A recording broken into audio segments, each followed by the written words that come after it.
Hi, my name is Nurjis I'm Clinical Director of Ambimind. Hi, my name's Runo. I'm the Practice Manager here at Ambimind. Welcome to our podcast today. We are with our special guest today, Nat Roberts. So thanks for joining us, Nat. And today we're going to be speaking about Nat's journey along with her experience and what lies behind the concept of trauma. So are you okay for us to start with the questions, Nat? Yeah, of course. Okay.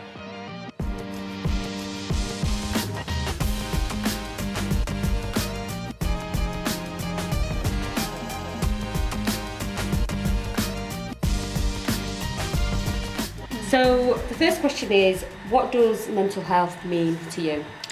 I think mental health is something that's a lot more important than I used to think it was. I know growing up it still is, but definitely growing up it was a lot more stigmatized, I guess, in the sense that, look after your physical health, make sure you don't get ill, but mental health was not really something that was spoken about. And I think that through definitely the last couple of years, I've kind of learned that, to be honest, out of everything, out of working, money, mental health is honestly probably the most important thing to look after, because if one thing goes wrong with it, it can just turn everything upside down. Okay, Nurjis, would you like to add anything to that? I absolutely agree with you, Nat, by the way, and it's lovely to meet you today, and thank you for here today. But yes, absolutely, you're right. But mental health means to me is more of a psychological and emotional as well, social well-being, and it also it could affect how you think, how you feel, and how do you act, and also it determines how you deal with the life stress and situations, as well as what kind of healthy choice you're making for yourself. So overall, mental health is very important, as you have said that, as Nat said, that it's not just a physical health. Mental health is very important, and if something goes wrong, and it really affects you as whole, as a person. Okay, so we've spoke about what mental health means to both of you. So what does mental wellness mean to both of you? So I'll let you start with this one, Nurjis. Okay. So mental wellness and mental health is two different things, but they're two-folded. So I just say the mental wellness is two-fold thing, is again psychological and emotional and well-being. So psychological, emotional well-being is one individual person. Okay, their mental wellness. Mental wellness is a long process. It's not just a simple things. It's a very long process. It's about having adaptive, more of proactive techniques, strengthening your mental, emotional, psychological, and social well-being. And this process is a start from not being as people say, as a whole itself is how you lead your life, how you deal with the situations, is a prevention basically. It's a prevention of adverse life effects and stress that you deal with every day, as well as that your emotional regulations, as well as how you deal with the situations with your environment, with yourself, as well as that other people, you relate to other people, as well as the dealing with the situation that you come across every day in daily life. So that is a mental wellness to me. What do you think, Nat? I really agree in the sense that it's something you have to be proactive about, because you can't control what happens in life around you. It's gonna throw things at you, and I think if you want to keep that mental wellness and be able to face whatever adversities come your way, you have to be prepared to deal with things that aren't going to be nice to deal with. And it's not a nice concept to think about, but I think having those coping skills with you, knowing, I need to get enough sleep, I need to do this, I need to do that, so that you're always at a baseline that means that you can get through the day feeling okay, is so important. Because yeah, exactly like you said, there's so many things that come into it, especially with emotion regulation. It's so easy for one little thing to happen and suddenly you've gone from 0 to 100. So I think it's really important to be able to recognise those signs. And vice versa too, as well, isn't it? 100 to 0. Yeah. You know what I mean? So it's about difference on how you actually dealing with them emotions every day to day. Yeah. And every feeling says something, isn't to us? Even though when you feel sad, you know what you're feeling sad. It's about understanding them emotion, labeling them and naming them, a little bit step back and talking about them. Yeah, so that is a mental wellness. Okay, thank you both for covering those first two questions. So today we're here with Nat and to speak more about your journey itself. So can you share with us a personal experience that you've gone through, the mental health challenges that you've maybe dealt with, and you know what you went through with that and how you dealt with that? Yeah, so I would say I sort of became aware that I was struggling with like my mental health around maybe like age 9. I didn't really know what mental health was before then, to be honest. And I think the first way that it manifested itself is that I ended up developing an eating disorder, and I didn't know that was what it was at the time, again, because I was quite young, still in school. And, you know, carried along for a while. I didn't have sort of any input from any professionals, any services. It was just sort of trying to get through the days. I faced quite a lot of challenging things, I would say, in my childhood, like a mixture of different sort of events. I'd experienced kind of abuse, I'd experienced assaults, and I think at the end of the day I'd been carrying on with it quite well, and like it was sort of bubbling up to a point where it just ended up boiling over, I suppose. And when I was in secondary school, I guess probably around, I think I was in year 9 maybe, or year 10, it all just kind of, you know, kicked off in the sense I had like the pressure of exams, obviously, which everyone has at school, and it all just got a bit too much. I was struggling with like low mood at the time, again, didn't really know anything about it. And I ended up, that was when I started with services. I started working with the eating disorder service from CAHMS, and from there it kind of just went off in a very odd projection in terms of I then had a lot more input from crisis teams. I went to a day patient centre. I think, like looking back, I think I kind of wish that I was more educated on the topic, because I didn't really know what was going on. It ended up in the sense that I ended up being hospitalised quite a few times, and I think that's a very scary thing to go through for anyone that's sort of been in a mental health hospital. They're crazy places, pun not intended. And I guess I spent a very long time trying to act like it wasn't there. I didn't want to have a mental illness. I didn't want to accept that. I'd come partially from a culture, half my family's Indian, half of them are British. And I think definitely in a sort of Asian culture, there is a sense of like, you know, like you need to suck it up, you need to get on with it, unfortunately. So it took a very long time to get to a place where I said, no, do you know what? There is something not right with me. I am ill, and that's okay. And I need to just learn to accept help, because for a very long time I was like, I don't want to talk to anybody, I don't want to say what I'm feeling. I just bottled it all up, and I don't think I really properly started talking until I was about 16, which was literally 2 years ago. So it definitely took a while to get there. Okay, now, so you have mentioned that you have, when you are in year 9, and you've gone through a lot of, I'm really sorry to hear that you've gone through a lot of abusive situations, and it must be very hard for you to deal with that. So you have said about eating disorder that you develop. What do you mean by that? So I am diagnosed with anorexia. I'm sort of in recovery now. It's not really a label that I identify with anymore, luckily. But when I was, about 8 or 9, I think probably more than not, it was a bit of a trauma response to the kind of things that were going on in my environment. I wanted some kind of control, because I think when you're dealing with all of these, especially as a child, things that are happening to you, like you don't really, there's no one to turn to because you're stuck where you are. And I think clearly my brain's natural response is, well, you can control what you're eating, you can control how much you're exercising. And I think it started out fairly innocently, in a sense that it wasn't necessarily about my weight or the way I looked, it was just about control. And I think as I got older, obviously, you look all over social media, you look in movies and things like that, and there is a very you need to be skinny kind of type of thing perpetuated, which is getting better. But definitely I would say when I turned about 12 is when it turned more into body image related issues. Yep. And it just got worse and worse from there, really. I was exhausted. I felt terrible all the time.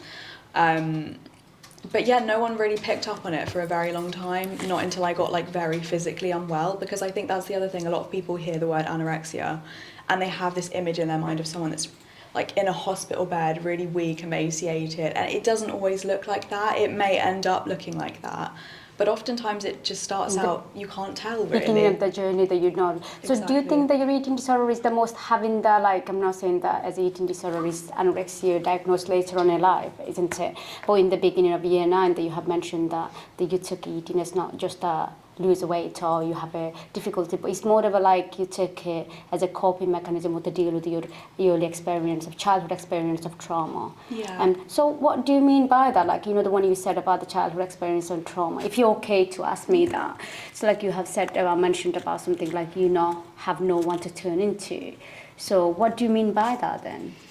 I think it depends on the individual experience of the trauma, but I think sometimes if the trauma is happening in the home environment, that is where you're stuck, that is where you go. And if you're not really, especially when you're kind of 9 years old, you haven't really got that social network of friends or people that you've met outside, because really you get up, you go to primary school and you go back home again. So, yeah, I think it really was just I can't tell anyone, or I didn't feel like I could tell anybody at the time, because obviously then there's that element of fear as well. So how old was you when you started to seek help? Obviously 9's a very young age, so... When I was 14, I think it was during the COVID lockdown, my parents took me to the GP for my eating disorder because I'd become physically unwell, and I was in the CAMHS eating disorder service within, I think, 2 weeks. But it wasn't I don't think it was me seeking help. At that point, I was still quite, like, in denial. They took me out of school. I was, like, fighting against it because I didn't want to. So when I actually was like, I need help, I think I must have been 16, probably. So do you continue to restrict the food? What time you realised that there is a sort of a body image concern can play as well? I think I realised at about the age of 12 or 13 that there was definitely body image issues involved in it, because I noticed, like, I was, like, looking in the mirror a lot. I was, like, all those thoughts going around my head every time a plate of food was in front of me. It was just like, oh my God, how many calories are in it? Can I eat this? Can I eat that? What's it going to do to me? And that was a very quick transition, I think, because when you're 9, you're not really thinking about calories. That you have said about that you've gone through all this from year 9, and I know that there's, even though age 9, it seems like it's very young age, but even though our brains sort of start to picking up things around the world about what's going on, just that gain understanding to it. So you're saying that you've gone through all the trauma, and as well as that every day you're going through the trauma, you're going through from age 9 till 16 police investigations and all this. How that's impact as you studied then, because you are in high school, so you got exam school stress about peer pressures, how you deal with it then? I think I dealt with it with, I've always been, like, quite an academic person, since straight off the bat, I was like the Hermione Granger of the class, which was fun at first, but I think it actually turned into quite a toxic coping mechanism. I've had this thing for a very long time, which I think, again, actually therapists have told me, that is a trauma response of those, like, perfectionistic tendencies, like, I have to be perfect. And I was terrified of, like, getting a single question wrong on anything. So I would, every time, I wanted to just give up or stop or burst into tears, I was just already at 12 years old, like, sitting in my room and just studying for 8-10 hours straight. And, it got me great results, fab. I got A stars in my GCSEs, but also you burn out very quickly. And I didn't think of that. I kind of just thought, again, like the eating thing, I can just keep this up forever, but it's such a naive view of the world. Is the more of that you have said there is a perfectionist trait? Yeah. And having the perfectionist trait, that's one kind of the disadvantage of having the burnout is come along with the package again. So that's that you have did that, even though whatever you took it seriously and you work on it and you deal with it. Okay. So you both mentioned CAMHS quite a lot there when you were speaking. So for you, Nat, what was your experience like through the whole CAMHS process? Yeah, I've had many experiences with them. It was quite long. I definitely say I've had mixed experiences. I know there's a lot of things, online of service users that have been under CAMHS, so, it's terrible, don't go there. I wouldn't say that. I would say the individuals within the system, for the most part, are really, really lovely people. They really do care about you. To be honest, my experience with the CAMHS eating disorder service wasn't great. I think that was probably just because they very much focused on physical health and they didn't really care about the mental side. But when I was 16, after my first suicide attempt, I was accepted into like a tier 4 day patient service, which was designed to keep young people out of psychiatric hospitals. So I went there, I think 3 times a week. There were psychiatrists, therapists, just activity workers, things like that. And honestly, like for someone that had felt really out of place, really isolated, I had to drop out of college, I really didn't have anyone. They literally became like a second family to me. Like they looked after me so well. They wanted nothing but the best for me.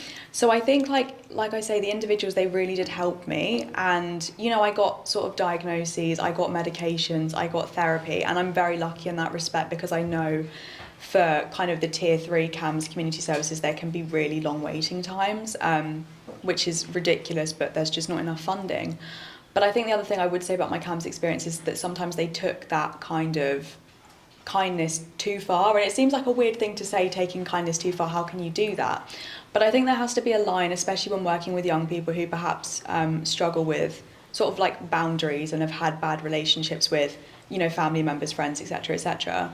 I became very like reliant and dependent on that care, so much so that I kind of couldn't envision, you know, getting through the day without it. You're more of like again for the like a little bit attachment with them, isn't it? Because one of the 100%. things is you could say that from, you know, because it's not just that because eating disorder itself. You have said that you've gone through a lot of trauma, a lot of abuse, all this kind of incident, childhood experience is a negative experience that you've gone through as a taker. All the experience you're building for years, and you also said that is in your own home every day, is going through that say abusive relationship, and that you're basically emotionally dysregulated. From the you never try to connect with anyone, you felt like a little bit, one of them symptoms of trauma is dissociations, and you know that very well, and also emotional regulations and fear of emotional response. So all this kind of response you kept in, you said that you bubbled in all the emotions together for until in 12 years old. So when having all the emotions, when you started to accepting that I have a problem and I need to work on it, then when you see that people are like a little bit more of a being kind to you or being helpful to you, you just try to attend to, and having a perfectionist trait as well, sometimes pleasing other people, that's come to play key role too. So that's why that you find it hard to detach from people, because you got love from them and compassion from them.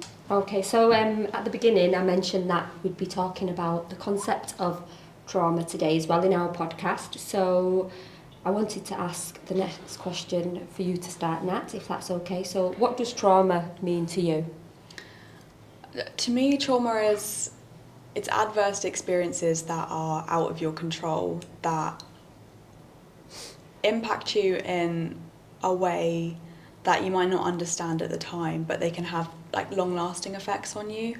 I think often when people think of trauma, sometimes they think of, you know, like there's sort of standard things like abuse, like sexual assault, etc., etc., which of course is trauma. But I think there's also other things that are inherently traumatic that perhaps people don't speak about as much. I think things like, you know, even just like dealing with a mental illness in your life, I think that can be very traumatic.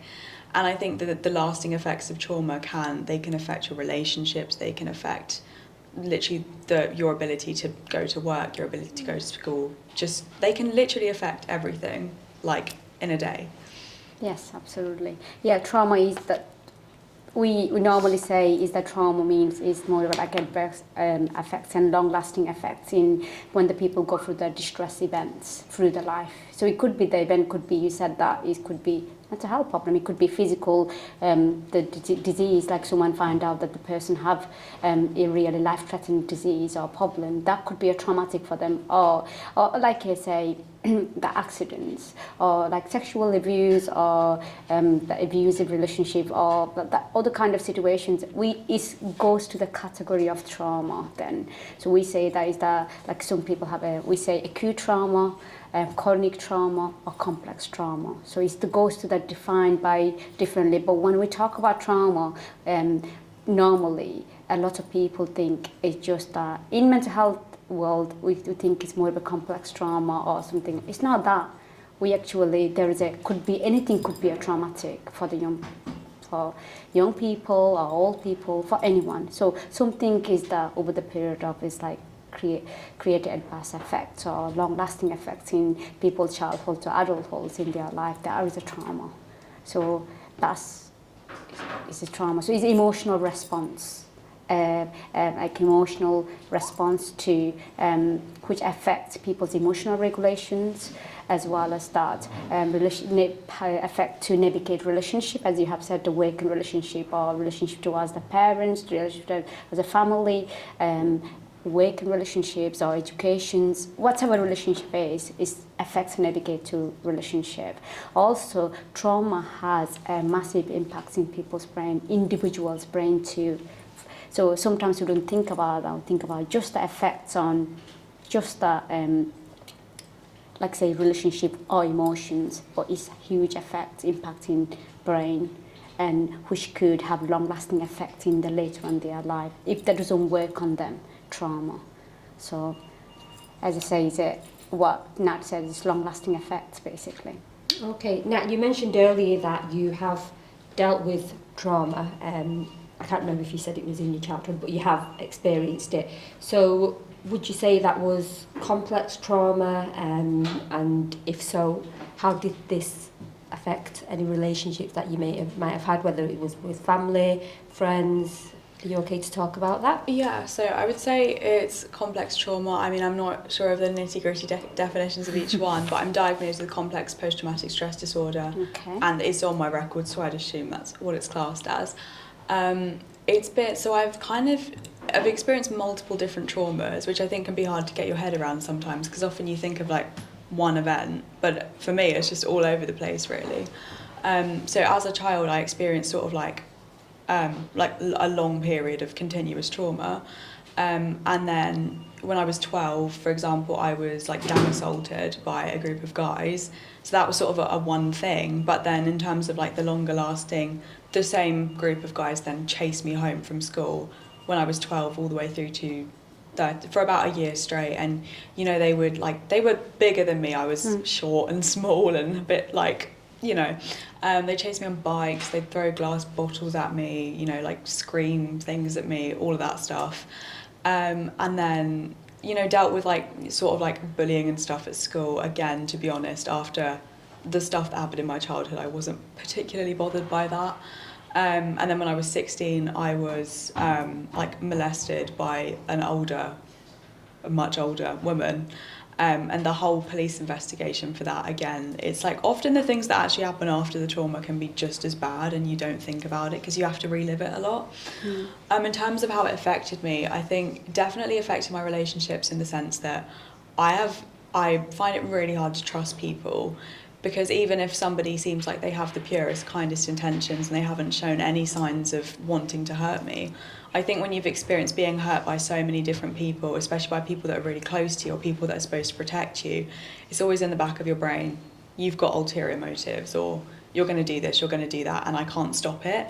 So I think my automatic reaction, and I still do this now, is just to close up and just, I don't want to talk to you, I don't want to know you, I don't want to speak to you. I went from sort of having like quite a good-sized friendship group, you know, going out partying, seeing other people, to just, I don't socialise anymore at all. Like, I go to college, I do work, that's it. And it takes sort of like years in the sense to actually get to a place where I can trust somebody. So, like, for example, I have like quite a thing with older women, because that's primarily where quite a lot of my traumas come from. And a lot of sort of professionals and therapists, they do tend to be older women, and I'm just like, it's very hard for you. It can be hard. Yeah. But then also at the same time, it's definitely possible to make it work. I think people have to be understanding of it. But for example, one of the people that supports me at college, who's like senior safeguarding team, I'm not entirely sure, she's an older woman. And in my brain, I should be like, it's a fear of response, yeah. But honestly, I've known her for, I think, 2, maybe 3 years now, and there's not a single bit of fear in there. Like, I've completely gotten to a place where I trust her entirely. You know, if we're, you know, sat in a room together and the door's shut, it's fine. So you can get there, but it's definitely taken me a lot of time, a lot of therapy, a lot of work, and a lot of, I guess, also like accountability, because it's very easy for me to shake it off and be like, oh, well, it's not my fault that the trauma happened to me, and it's not. but then also, so it's not my fault that I'm not going to try and make a relationship with somebody. But actually, at the end of the day, if you want to have like a worthwhile life where you can build connections, you have to just say, I'm just going to have to work on it. Otherwise, you're just never going to get anywhere. Absolutely. Okay, thank you for that, both of you. So one last question. So Nat, as someone who has been through recovery, what advice would you give to the viewers watching? I think one of my biggest things, and I say this to everyone that asks me, you know, like, how did you choose to start recovering, is for a lot of people, especially when you've been struggling with your mental health or with a mental illness for a long time, that becomes a bit of a safety net, even though it doesn't necessarily feel particularly safe and it isn't sunshine and butterflies. When you're really used to feeling that way and engaging in particular behaviours, it's really hard to imagine a life without that. And I know a lot of people have this thing, and I had this for so long, of, oh, I'll start recovering tomorrow, or I'll do it next week, or when it comes New Year's Day, I'll put my all into it. It doesn't work like that. You can't just pick a day and be like, I'm gonna start. You have to just take the plunge, and it can be like a really scary thing. But I think you also have to go into recovery without having a really perfectionistic mindset. The first time I tried to like recover, I was like, okay, so I'm not going to self-harm, I'm never going to attempt suicide again, I'm not going to cry. Like, I was like, I'm just going to be a completely mentally healthy person. You're not going to be a completely mentally healthy person in 2 hours. It doesn't work like that.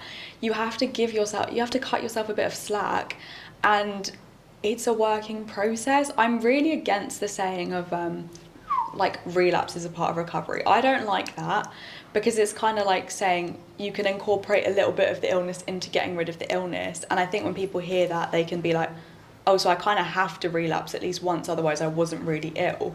What I would say is, like, go for it, like, the whole way. Like, really do put your all into it, utilize those support resources, but don't just give up at the first hurdle. Again, I've done that so many times. One thing's gone wrong, I've self-harmed, and I thought, oh God, well, may as well just go back to rock bottom, because there's no point. Recovery is literally about getting back up and just trying again every single day. It's not a quick process. It's often years and years and It's years lifelong process. Lifelong. It's not about being recovery, it's about looking after yourself. No, 100%. As a whole, you try to some of them, maybe you realize that, understanding that what actually impacting in my life by having this, and what could I do to make things a little bit better for me. We're not saying that it could be fixed everything, or it's not about being recovering, it's about being working on it to make things better for yourself, make things easier for yourself in your life. You put in two full life and physical and mental well-being together, looking after your mental wellness. It's that work that way. But it's different on the person again. Yeah. Willingness to change, and as well as accepting, like you said, it took you from age 9 till 16 to just accept that you have a problem. So within the age 9 till 16, that doesn't matter how many help you got. If you're not accepted, that doesn't matter. Whatever the people try to help you, genuinely or not, you don't really realize that they helped you or not. And also, I'm not going to cry from today, or I'm not going to do this from today. It doesn't work that way, because crying, doing all this negative thing is a process of a life. If you don't cry, how can you know that you're happy or you're laughing? So you just need to understand that balance of the lifestyle, balance of physical health, balance of mental health, wellness. So just when you try to work on the both, then you'll see that life is a little bit easier. Yeah, I think one of the other biggest things, and obviously this doesn't apply to everyone, because like you say, there's so many different ways you could struggle with your mental health, but I think for people that struggle with maybe like borderline personality disorder, emotional dysregulation, self-harm, things like that, the biggest thing that helped me was like actually taking responsibility for my actions. It's such a hard thing to do, because a lot of us are very stubborn. We don't want to take responsibility. But if you go in with that mindset of, oh, I'm not choosing to be this way, I am this way, or it's like, I can't recover, I just can't do it, you're not gonna recover. You literally have to just like sit down with yourself and be like, I'm going to do everything in my power to do it, because even though it doesn't feel like you're in control when you're engaging in those harmful behaviours, unless you're sort of psychotic or you don't have capacity, at the end of the day, you are choosing to. And that's not a bad thing, it's actually a good thing, because it means you can choose to incorporate those coping strategies. So genuinely my biggest thing is just, like, if you're struggling with that stuff, just take responsibility. Yeah, again, it's again your willingness to change, isn't it? Yeah. It's about you accepting it and you being kind to yourself, because if you've been saying that you're taking self-harming as a coping mechanism, and then you're doing all this kind of negative things, negative habit that you're creating for yourself, and if you're realizing that you're doing so passionately all this negative habit, all these things, and then use that as a positively, just flip it around the coin like a head and tails. Think about your life as in a tail, just flip it around into like, actually, from today I choose to be in more of a headway. So that's the way, it's about taking that small step. And as well as that, we say one of the things in psychology, I'm not sure you hear of it, window of tolerance.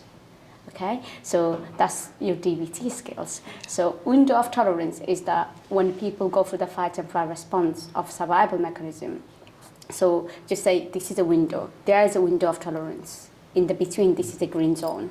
So on that, when you get to the fight or flight response, when you're going through the trauma again, reliving, then you are in the top of that red zone, which one is a hypervigilance. And then when you are in it, like in the bottom of that, when you feel depressed and sad, when you feel no motivation, then you are hypo.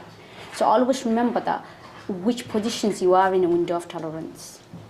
Yeah. Just to check on yourself. Yeah. Just check where you are of your window of tolerance. Am I in the top of that tolerance, or am I in the bottom of the tolerance? So what I need to do, what step I need to take to pull myself in the little bit, not going to the hypo or not going to the hyper, which situations I need to take.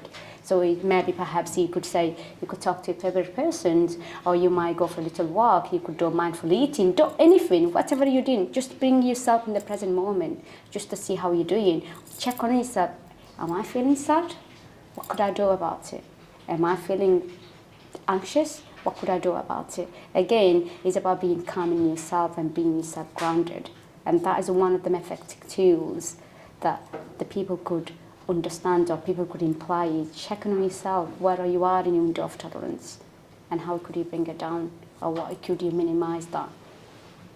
Do you agree? Yeah, no, 100%. That's the checking in thing, like with the recovery, it's not just putting the mental illness in the past. Absolutely. And disassociating yourself from it. You have it, you're gonna have to live with it. It's just so important to like be aware of it, rather than like, I know a lot of people go down the route of, well, if I want to recover, I just have to not think about it. But actually, then you're just going to go straight back to the beginning of the cycle. You're not accepting it in the first part. You're not accepting 100%. So just be very aware of it, and it's okay to not be feeling fab all the time. That's life. None of us feel perfect all the time. Absolutely. And be kind to yourself. You have only one life. Yeah. So try to lead in a better way. 100%. And accept that if it's something coming in the way, isn't it? It's about dealing with that, how you're dealing with the stress, and be resilient towards that. Okay, so thank you, Nurjis. Thank you, Nat, for joining us today and going through your story. Thank you to all our viewers, and hopefully we'll see you again soon. Bye for now. Bye.